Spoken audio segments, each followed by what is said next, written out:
تكمله الحكايه واول شغلانه ليا في هولندا. المهم زي ما انتم عارفين انا كنت قعدت حبه حلوين من غير شغل، فالحمد لله ربنا كرم ولقيت شغلانه ما كانتش طول الاسبوع، هي كانت بس يومين في الاسبوع. مع مين؟ مع حد هنا عنده مطعم صغير كده، الهولنديين بيقولوا عليه سناك بار، يعني بتروح تاخد من عنده الحاجات الخفيفه اللي هي مقليه في الزيت، بطاطس مش عارف ايه. فكنت بشتغل معاه يومين في الاسبوع. كنت بروح اشتغل معاه بالليل من حوالي الساعه 5 6 لحد 1 بالليل لحد ما نقفل. بس اليومين اللي كنت بشتغلهم كانوا يومين مختلفين ومميزين. ليه بقى؟ لان كان في حد تاني غيري بيشتغل مع الراجل ده 5 ايام في الاسبوع، فلما الراجل اللي بيشتغل 5 ايام في الاسبوع بيأجز، انا بقى كنت بروح اشتغل. فكنت بروح اعمل ايه؟ كنت بروح اعمل الشغل اللي المفروض ما اتعملش طول الاسبوع، يعني الشغل الاكسترا، الشغل الزياده، الشغل المفروض هم ما بيعرفوش يعملوه على مدار الاسبوع. يعني مثلا الحاجات اللي بتتنظف مره في الاسبوع كانوا بيخليها لي، المحل وسخ كانوا بيخلوه لي، الطلبات اللي ناقصه في المحل كانوا بيخلوها لي. المهم انا ما كنتش معترض، كنت بقول الحمد لله، لان كانت اول شغلانه ليا فاهمني هنا في هولندا، وكنت قاعد حبه حلوين قبلها حوالي شهرين ما بشتغلش خالص. فالمهم اتفقت مع الراجل هاجي مرتين في الاسبوع وهيدفع لي في اليوم 20 يورو. انا سبحان الله حاسس ان انا وال 20 يورو مدين عقد مع بعض. في ايطاليا اشتغل مع ايطاليا اخد 20 يورو، واجي هولندا برضه امستردام الراجل ما يدفعليش اكتر من 20 يورو. المهم الحمد لله كنت راضي وموافق، وقلت الحمد لله احسن مما فيش. ففضلت شغال معاه هات ايام وروح ايام، اشتغلت معاه حوالي اسبوعين او 3 اسابيع. وبعد كده رجع قال لي ده اصل احنا في الشتاء خلاص راس السنه عدت فما فيش شغل. طب هنعمل ايه يا عم الحاج؟ قال لي خلاص مش محتاجك تاني. رجعت قعدت تاني من غير شغل. طيب هعمل ايه؟ انا اتجننت خلاص، احنا خلاص في الشتاء، احنا في شهر واحد في هولندا الدنيا ميته فيه. فمن هنا لهنا كنت بكلم عمي في مره بساله بقول له بتعرف حد بتاع؟ قال لي بقول لك انا ليا ناس معرفه في فرنسا فروح لهم هيساعدوك. فهنعمل ايه؟ هنضطر نرجع فرنسا تاني بعد ما جينا من باريس على امستردام، هنلف ونرجع تاني. المهم فعلا لميت دنيتي وقطعت تذكره وتوكلت على الله. تكملة الفيديو بقى هتلاقوها في اليوتيوب، روحوا استنوه تكملوا الفيديو هناك عشان تسمعوه بطريقه اطول. المهم رجعت على فرنسا باريس علشان اشتغل مع ناس معرفه عمي زي ما قلت لكم في المعمار وحاجات زي كده، يعني بنشتغل في وش البيوت من بره، ندهن بوهيه، الحيطان المكسره نظبطها كده يعني. الحمد لله رحت اول ليله وفي حد قابلني. الحد ده كان راجل مصري من محافظة ما مشهورين قوي هم هناك الجماعة دولت في باريس، الناس اللي هتشوفني عارفة انا بتكلم على اي محافظة. وبت معاه. فاول يوم بت معاه كان هو قاعد لوحده في مكان صغير كده.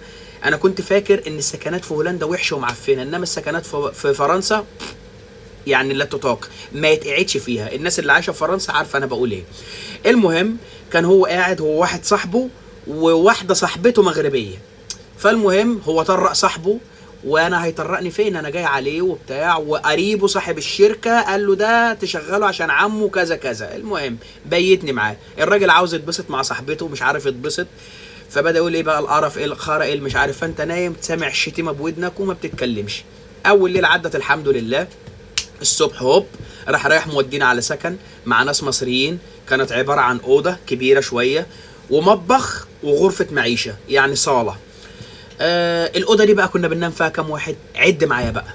لو قلت لكم كنا حوالي 7 أو 8 بننام في اوضه انت هتقول انت بتافور يا احمد، ايه الافوره دي؟ بس والله العظيم هو ده اللي حصل. احنا كنا حوالي 7 بني ادمين او 8 بني ادمين بننام في الاوضه. هتقول لي بتناموا فيها 8 ازاي؟ اقول لك الناس هناك بيجيبوا سراير بدورين زي سراير السجن عندنا في مصر كده، يعني كل دور بينام عليه واحد فوق واحد تحت. فانت الارقام بتاع الاوضه الاربع ارقام بتاع الاوضه محطوط فيها سراير بدورين، واللي مالوش سرير انا كنت بنام على الارض بصراحه.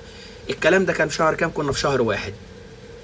ورحت نزلت اشتغلت مع الناس، مش اللي انا ساكن معاهم بس الناس اللي انا رحت لهم فرنسا اللي انا رايح عليهم في البوهيه والحاجات. اشتغلت معاهم كام يوم؟ حوالي اسبوعين، حوالي 15 يوم او 17 يوم.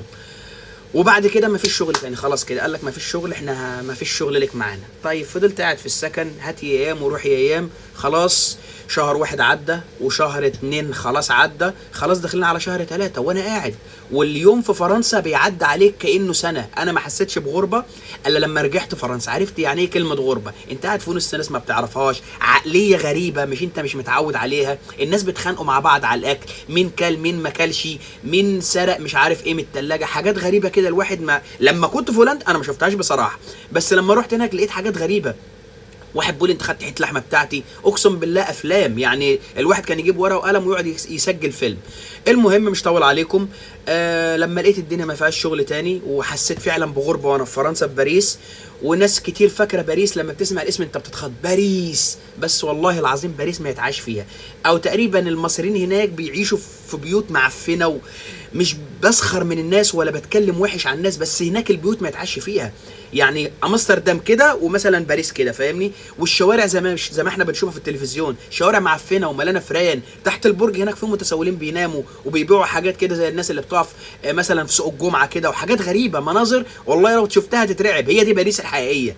المهم لما لقيت الدنيا سواد، كنت قعدت هناك حوالي شهر ونص او شهرين، ما لقيتش فيها شغل. قمت متصل على قريبي تاني اللي هو مين، اللي في امستردام. يا قريبي انا رحت هناك اشتغل والدنيا ما فيهاش، اشتغلت اسبوع اسبوعين وقاعد ما فيش شغل. طب اعمل ايه؟